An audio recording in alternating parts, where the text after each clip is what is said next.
Nous sommes en train d'étudier la doctrine du tribunal de Christ qui n'est pas souvent prêchée dans nos milieux. Et c'est vraiment malheureux parce qu'à cause de cela, il y a beaucoup d'ignorance parmi les chrétiens concernant le tribunal de Christ auquel chacun d'entre nous, chaque personne qui a vraiment accepté le Seigneur Jésus-Christ devra comparaître un jour afin de rendre compte de son administration durant son pèlerinage ici-bas, depuis le moment où cette personne a accepté le Seigneur Jésus-Christ, jusqu'à la fin de sa vie terrestre ici-bas, afin d'être comme évalué, si vous voulez, et recevoir les récompenses qui nous sont dues, la gloire, l'honneur qui est réservé à chacun d'entre nous, selon la fidélité que nous aurons eue durant notre vie ici-bas, à obéir et à accomplir les choses que Dieu nous a demandé de faire. Il y a plusieurs versets bibliques qui indiquent justement comment chaque enfant de Dieu devra un jour comparaître devant ce tribunal. C'est vraiment incontournable. Nous lisons par exemple dans l'Épître aux Romains, dans le 14e chapitre, des versets 10 jusqu'à 12, ces paroles, ça dit « Mais toi, pourquoi juges-tu ton frère? Ou toi, pourquoi méprises-tu ton frère? Puisque nous comparaîtrons tous devant le tribunal de Christ. Ainsi, chacun de nous rendra compte à Dieu pour lui-même. » Alors, c'est incontournable. Chaque enfant de Dieu, un jour, comparaîtra devant le tribunal de Christ. Et ce que Paul ajoute dans ce passage de l'Écriture, c'est que chacun de nous rendra compte pour lui-même. Alors, à ce moment-là, au tribunal de Christ, nous ne pourrons pas placer la faute sur une autre personne, comme nous faisons régulièrement dans notre vie ici-bas. Ah bien, c'est la faute du pasteur, ou c'est la faute de telle personne, c'est la faute de ci, la faute de cela. Mais Paul dit, chacun de nous, à ce moment-là, rendra compte pour lui-même. Dans Hébreux, chapitre 4, verset 13, il est écrit « Nulle créature n'est cachée devant lui, mais tout est à nu et à découvert aux yeux de celui à qui nous devons rendre compte. » Nous devrons rendre compte un jour. Dans l'Épître de Pierre, c'est la première épître de Pierre, premier chapitre, verset 17, « Et si vous invoquez comme Père celui qui juge selon l'œuvre de chacun, sans exception de personne, conduisez-vous avec crainte pendant le temps de votre pèlerinage ici-bas. » Et encore dans la première lettre aux Corinthiens, dans le 3e chapitre, à compter du verset 11, nous lisons ceci. « Personne ne peut poser un autre fondement que celui qui a été posé, savoir Jésus-Christ. Or, si quelqu'un bâtit sur ce fondement avec de l'or, de l'argent, des pierres précieuses, du bois ou du foin ou du chaume, l'œuvre de chacun sera manifestée, car le jour la fera connaître, parce qu'elle sera révélée dans le feu, et le feu éprouvera ce qu'est l'œuvre de chacun. Si l'œuvre bâtie par quelqu'un sur le fondement subsiste, il recevra une récompense. Si l'œuvre de quelqu'un est consumée, il perdra sa récompense. Pour lui, il sera sauvé, mais comme au travers du feu. Dans ce passage, encore une fois, il est question de deux classes de chrétiens, chrétiens charnels et chrétiens spirituels.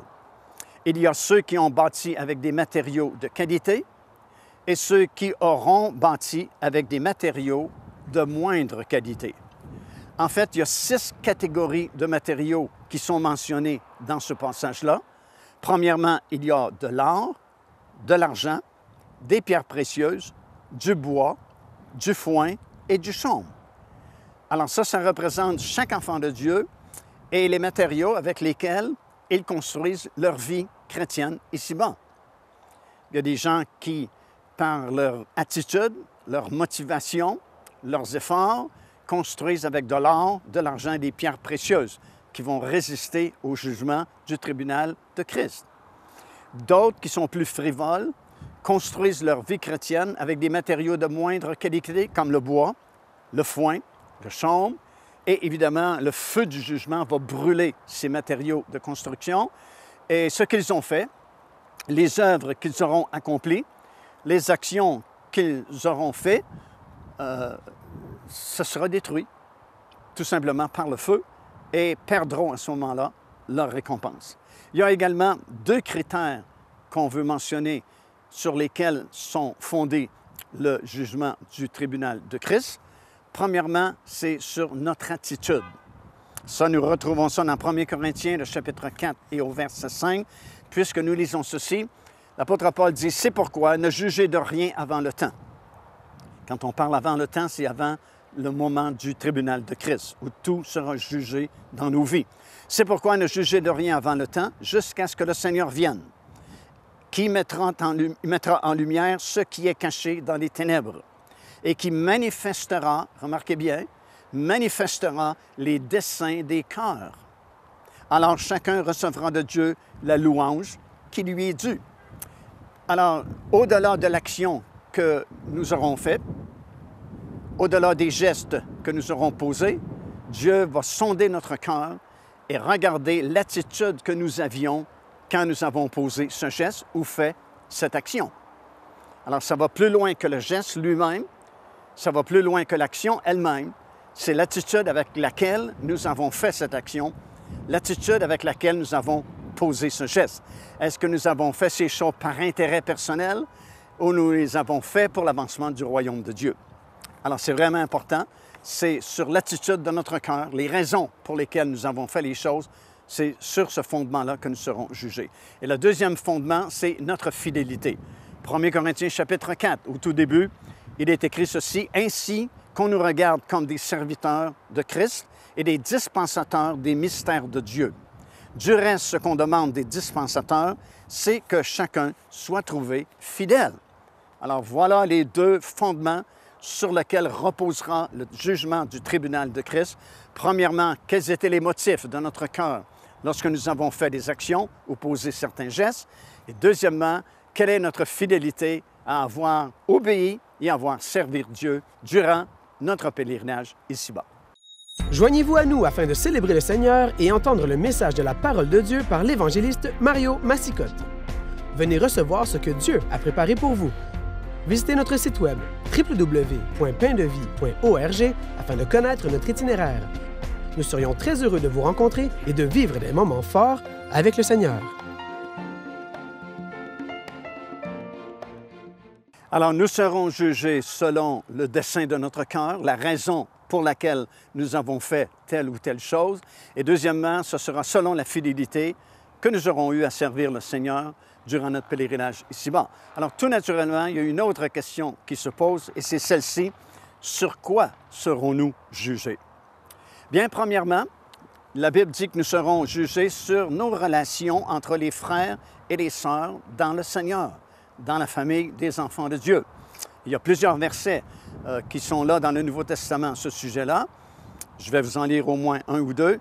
Dans Hébreux, chapitre 6, et à compter du verset 10, nous lisons ceci. « Car Dieu n'est pas injuste pour oublier votre travail et l'amour que vous avez montré pour son nom, ayant rendu et rendant encore des services aux saints. » Alors, tous les services que nous rendons à nos frères et sœurs sont comptabilisés, sont écrits dans le livre de souvenirs, et à chaque fois que nous avons rendu service à quelqu'un, nous allons recevoir des récompenses pour cela.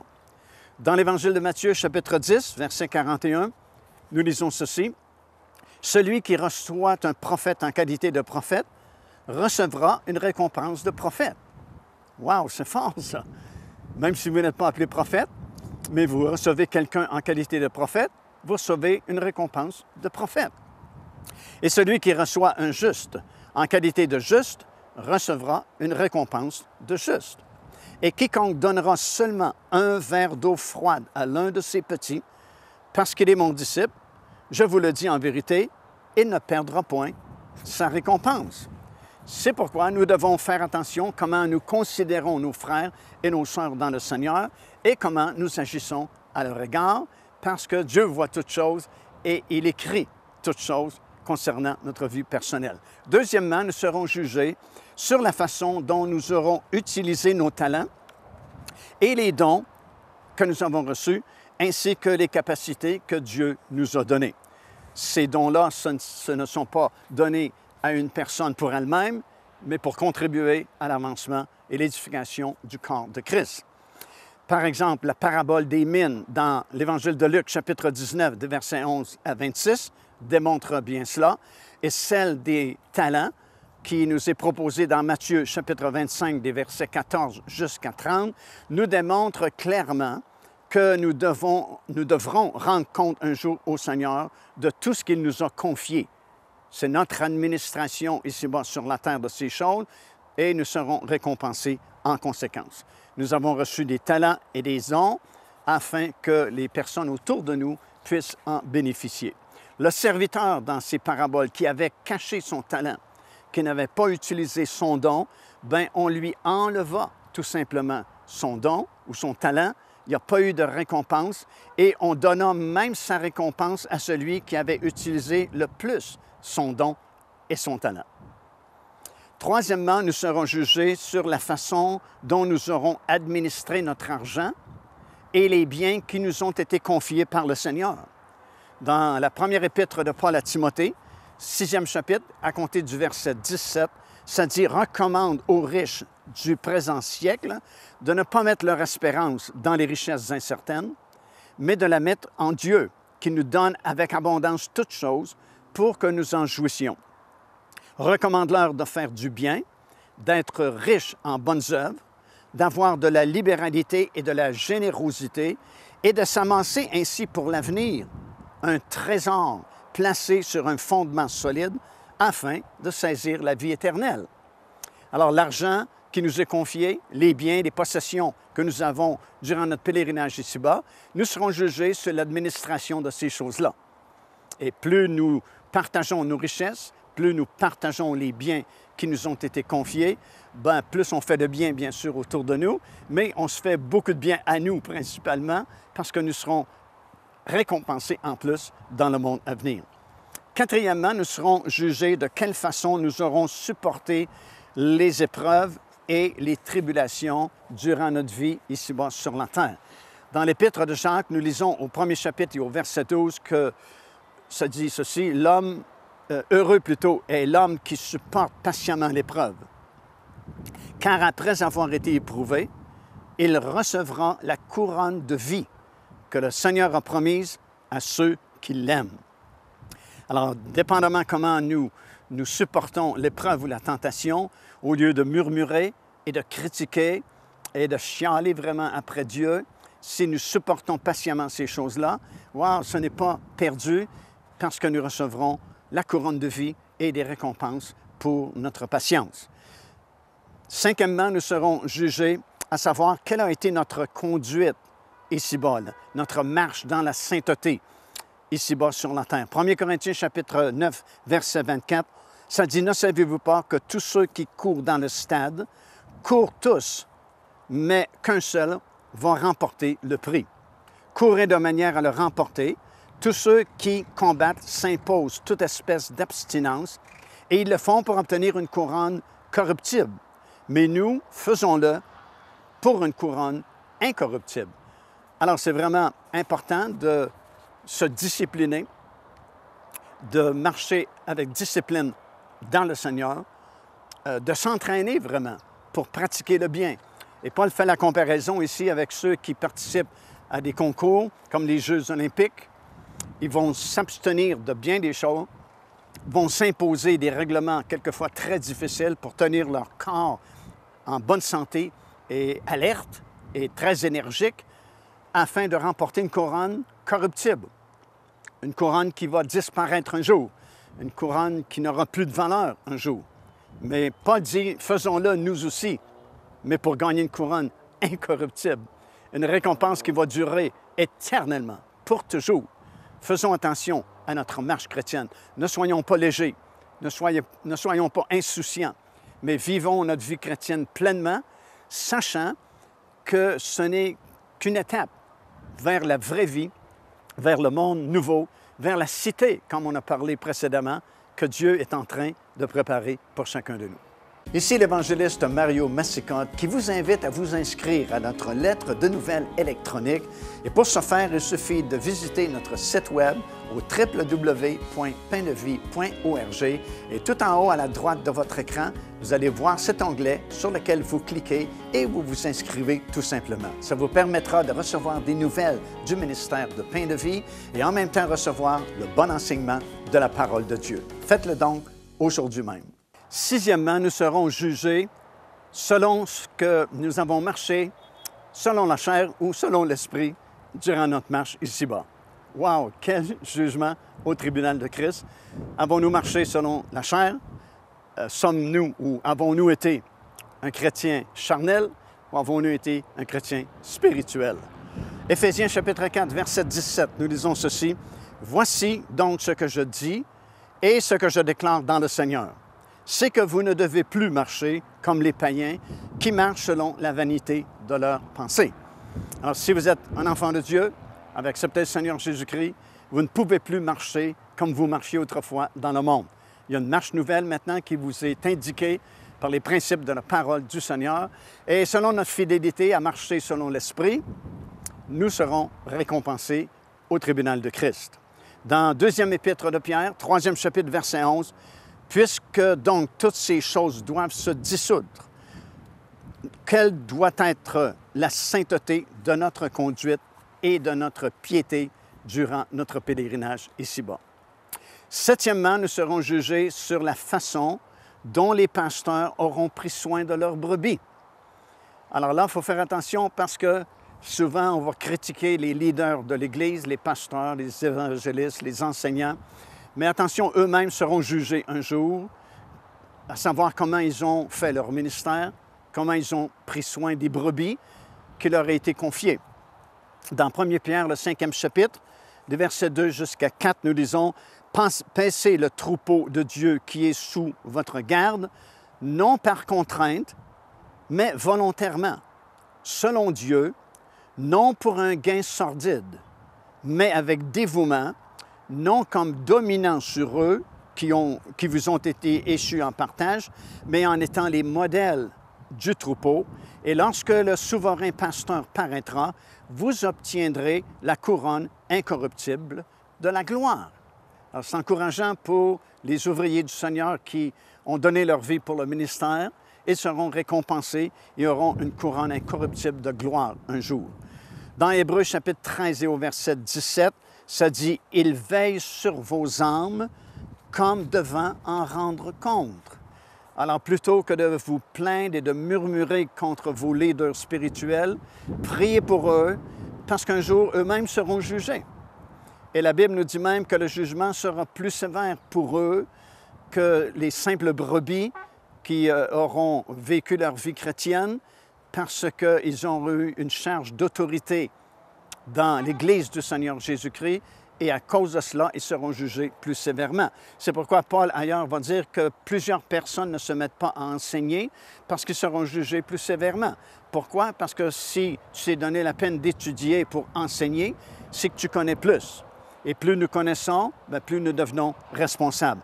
Hébreux chapitre 13, verset 17. « Il veille sur vos âmes comme devant en rendre compte. » Jacques chapitre 3, verset 1. « Mes frères, qu'il n'y ait pas parmi vous un grand nombre de personnes qui se mettent à enseigner, car vous savez que nous serons jugés plus sévèrement. » Huitièmement, nous serons jugés sur la façon dont nous aurons accompli notre travail dans le Seigneur. 1 Corinthiens chapitre 15, verset 58 dit ceci. « Ainsi, mes frères bien-aimés, soyez fermes, inébranlables, travaillant de mieux en mieux à l'œuvre du Seigneur, sachant que votre travail ne sera pas en vain dans le Seigneur. » Alors ça, c'est encourageant parce que souvent, notre travail n'est pas reconnu à sa juste valeur. Et un jour, vous serez récompensés pour tous les travaux que vous aurez accomplis dans le royaume de Dieu parce que Dieu n'est pas injuste pour oublier, dit-il, le travail que vous avez accompli. Neuvièmement, nous serons jugés sur de quelle façon nous aurons rendu témoignage du Seigneur Jésus-Christ. Dans Matthieu chapitre 10, verset 32, ça dit « C'est pourquoi quiconque me confessera devant les hommes, je le confesserai aussi devant mon Père qui est dans les cieux. » Alors, à chaque fois que nous avons l'opportunité de témoigner du Seigneur Jésus-Christ, raconter notre témoignage, comment le Seigneur a changé, transformé nos vies, non seulement nous avons la joie de partager la parole de Dieu, créer vraiment une nourriture pour notre âme, pour notre esprit. Parce que vous savez, Jésus, quand il était au puits de Jacob, les disciples lui ont apporté de la nourriture et il a dit « J'ai déjà mangé » parce que de témoigner la parole de Dieu, c'était ma nourriture. mais en plus, nous serons récompensés. Dixièmement, nous serons récompensés si nous avons eu de la persévérance dans le Seigneur. Hébreux chapitre 10 et le verset 35 dit « N'abandonnez pas votre assurance à laquelle est attachée une grande rémunération. » 2 Timothée chapitre 4 verset 7 « J'ai achevé le bon combat, j'ai achevé la course, j'ai gardé la foi. Désormais, la couronne de justice m'est réservée. Le Seigneur, le juste juge, me la donnera en ce jour-là, et non seulement à moi, mais à tous ceux qui auront aimé son avènement. » Alors, chaque chose compte dans le Seigneur, et à plusieurs reprises, nous retrouvons le mot rémunération, récompense, ce qui a été promis vous sera donné. Toutes ces choses nous seront données au tribunal de Christ et nous entrerons pleinement dans nos récompenses, nos gloires et nos autorités que nous garderons éternellement. Procurez-vous cet enseignement disponible dès maintenant sur notre site web au www.paindevie.org. En visitant notre boutique web, vous pourrez commander ou même télécharger les enseignements. Vous trouverez aussi plusieurs autres produits contenant des centaines de sujets pour votre édification. Une autre grande question qui est souvent posée est celle-ci. Quand aura-t-il lieu ce fameux tribunal de Christ?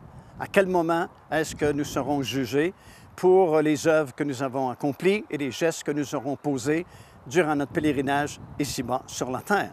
Bien, la parole de Dieu ne nous laisse pas dans la confusion puisque la réponse semble très claire.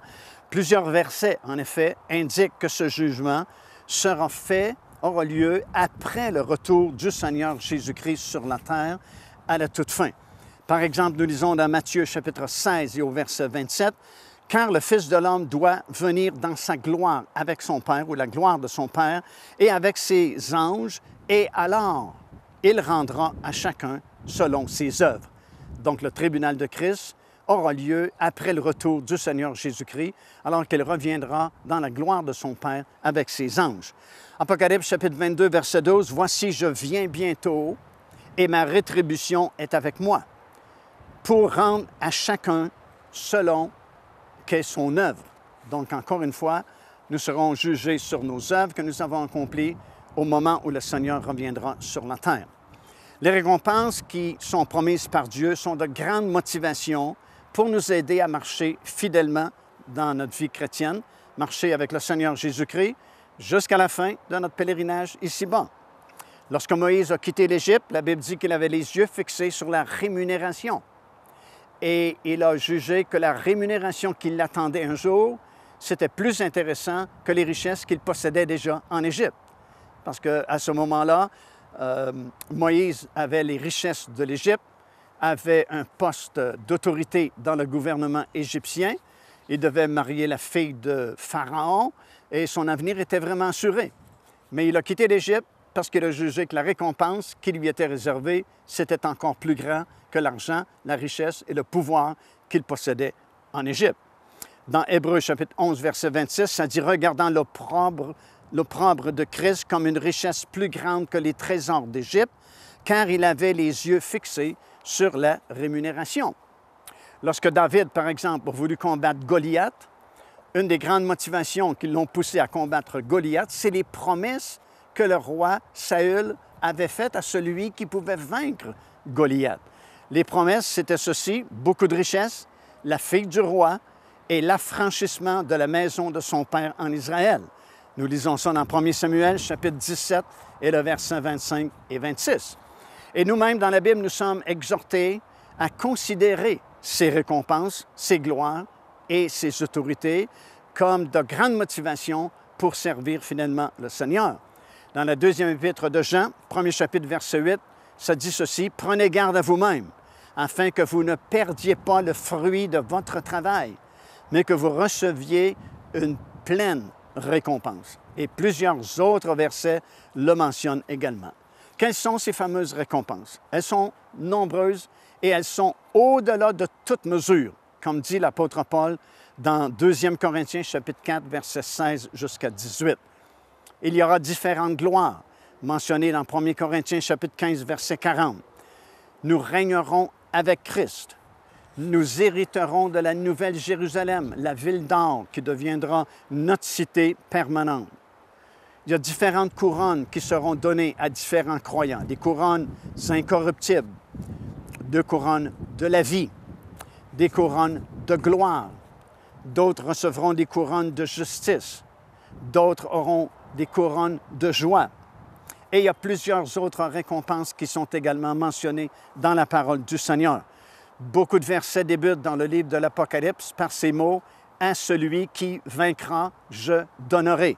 Je donnerai par exemple accès à l'arbre de vie qui est dans le paradis de Dieu. Il pourra échapper la seconde mort. Il aura accès à la manne cachée et aura le droit d'entrer dans le monde nouveau et recevoir un nom nouveau pendant l'éternité. On lui donnera autorité sur les nations qui repeupleront la terre à ce moment-là. Il aura accès à l'étoile brillante du matin. Ils pourront être revêtus de vêtements blancs et leur nom sera confessé devant Dieu par le Seigneur Jésus-Christ. Imaginez-vous votre nom personnel qui est comme confessé par le Seigneur Jésus-Christ devant le Dieu de toute éternité. Chaque personne qui vaincra, qui sera fidèle jusqu'à la fin, la Bible dit, deviendra une colonne dans le temple de Dieu et il portera le nom de Dieu et le nom de la Nouvelle Jérusalem sur lui. Cette personne pourra être assise avec le Seigneur Jésus-Christ sur son trône d'autorité. Certains seront assis à sa droite et à sa gauche. Certains se verront confier beaucoup de choses, comme dit Matthieu. Et certains gouverneront plusieurs villes sur cette terre, parce que les villes seront reconstruites durant le millénium et les croyants qui seront fidèles, qui auront été fidèles, deviendront les maires et les mairesses de 5, 10 villes, comme c'est mentionné dans les Écritures. Et il y a toute une série de récompenses, de gloire et d'autorités différentes qui sont énumérées dans la parole de Dieu et qui sont là pour nous encourager à rester fermes, à ne pas abandonner le Seigneur, mais à marcher fidèlement jusqu'à la fin, parce que notre avenir, définitivement, il est glorieux. Car Dieu a tant aimé le monde qu'il a donné son Fils unique, afin que quiconque croit en lui ne périsse point, mais qu'il ait la vie éternelle. Téléchargez gratuitement l'enseignement « Le salut, c'est quoi ?» en visitant notre site web www.paindevie.org et recevez la grâce merveilleuse que Dieu vous offre.